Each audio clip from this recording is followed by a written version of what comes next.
आइए दोस्तों देखते हैं, क्वेश्चन है एक्स और वाई किसी नदी पर दो बिंदु हैं। एक्स और वाई किसी नदी पर दो बिंदु हैं और आगे बोला है बिंदु पी और क्यू सीधी रेखा एक्स वाई को तीन बराबर भागों में विभाजित करती हैं। अब जो एक्स और वाई किसी नदी पर दो बिंदु हैं, लेकिन बिंदु पी और क्यू सीधी रेखा इस एक्स वाई को तीन बराबर भागों में विभाजित करती हैं। मैंने मान लिया ये बिंदु पी है और ये बिंदु क्यू है। अब इसको तीन बराबर भागों में विभाजित करते हैं। मैंने मान लिया ये भी डी दूरी है, ये भी डी दूरी है और ये भी डी दूरी है।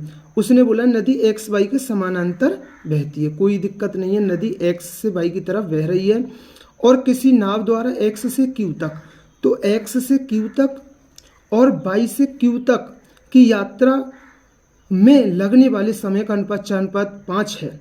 अब तो धारा की दिशा में चाल और नदी की धारा की चाल का अनुपात ज्ञात करें।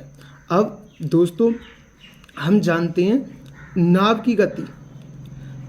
की गति मैंने मान लिया नाव की गति 1 किलोमीटर प्रति घंटा है और धारा की गति मैंने मान लिया धारा की गति 20 किलोमीटर प्रति घंटा है। नाव की गति 1 किलोमीटर प्रति घंटा है और धारा की गति 20 किलोमीटर प्रति घंटा है।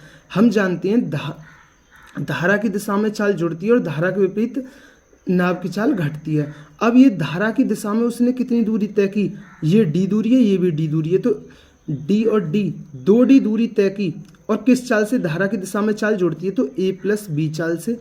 अब धारा के विपरीत डी दूरी और धारा के विपरीत चाल घटती है a - b चाल से।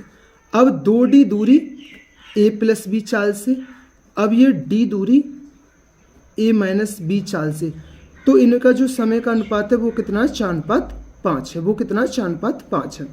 अब तो d से d कट गया, अब ये ऊपर चला गया तो ये हो गया 2a - b और a + b और ये हो गया 4:5।